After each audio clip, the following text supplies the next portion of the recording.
two divers are exploring an underwater cave. On their way back, their path is suddenly blocked by falling gravel. At this point, they have very little gas left. Both men are in the same desperate situation in the same spot. One chooses to double back to look for an exit. The other chooses to squeeze through the gaps in the gravel. In the end, they meet two very different fates. And this is the story we are telling today. The Indian Springs Cave Diving Tragedy. In Florida, USA, there is an area known as the Woodville Karst Plain. It covers an area of 1,036 square kilometers. Due to its typical karst topography, the soft limestone is gradually eroded by water, forming massive underwater caves beneath the surface. The cave entrance is located at Indian Springs in Wakulla County, Florida, now also known as Sherlock Springs. From the outside, it looks like an unremarkable small pond. But inside, the cave is at least 91.4 meters deep and 3.2 kilometers long. After entering, the cave slopes downward and gradually narrows. At a depth of about 50 meters, there is a narrow passage to the right.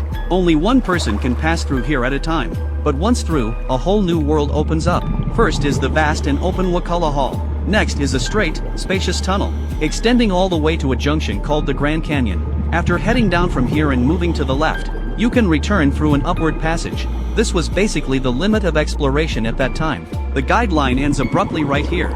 On November 17, 1991, a diving organization called the WKPP came to Indian Springs, planning to conduct the first exploration of this underwater cave. The 8 team members were all experienced and well-equipped cave divers, since the cave depth exceeded 90 meters. To avoid the risks of decompression sickness and nitrogen narcosis, team founders Parker and Gavin developed a meticulous plan. According to the plan, the first 2 groups of divers would descend first, to place backup cylinders at designated spots. Then, Bill and Parker from the 3rd group entered the water, to carry out the most challenging part of the mission. The entire exploration was expected to take about 25 minutes. Afterward, the 2 would switch to backup cylinders, undergo a long decompression process, and then return to the surface. However, no one expected that this cave dive, with its careful planning, professional crew, and guidelines, would ultimately end in tragedy. Around 10 a.m., Bill and Parker began their descent immediately after. At about 20 meters, they met George, a support diver who was decompressing. After a brief exchange, Bill and Parker continued their deep dive, and reached the narrow restriction area. After successfully entering Wakulla Hall one by one along the guideline, their direction changed from diagonally downward to horizontally right. They adjusted their BCDs, and started their underwater scooters to speed ahead. They quickly reached the planned junction. Then, they continued exploring along the left side tunnel. Everything seemed to be going smoothly. The only issue was that Parker's scooter malfunctioned, but sharing one scooter between 2 people wasn't a major problem. About 23 minutes later, the 2 reached the upward passage near Wakulla Hall, ready to finish the exploration and return to the surface. But just after they passed through the upward passage, for some reason, the visibility in the hall suddenly plummeted. But the 2 didn't think much of it. After all, the guideline was still there to show the way. However, after swimming for a short while, they found that the path ahead seemed to be a dead end blocked by silt and rocks. Furthermore, the guideline was completely buried in the sand. It wouldn't move even when pulled, because the visibility was so poor. It was hard for them to tell exactly what had happened. They even wondered if they were actually in Wakulla Hall, or if they had taken a wrong turn at a junction earlier. With a small amount of gas left in their tanks, Bill swam about 90 meters to the right along the tunnel. After confirming they hadn't taken a wrong turn, Bill swam back to Parker. By now, their remaining gas was extremely low.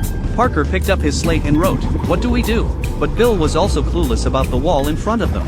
He could only write, "Wait, I'll look again." So he turned back to search once more.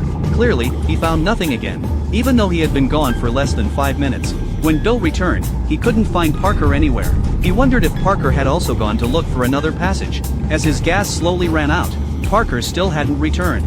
So Bill began to search for an exit frantically.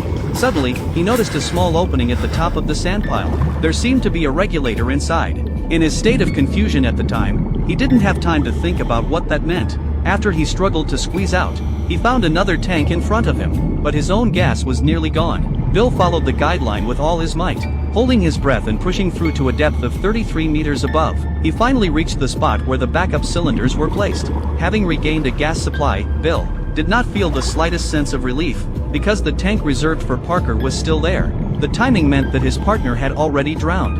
Only then did he realize the regulator and tank he saw earlier likely belonged to Parker. The shock of losing his close friend left Bill unable to move on for a long time. While he was in a daze, George, the support diver from above, suddenly dived down. But Bill didn't react at all.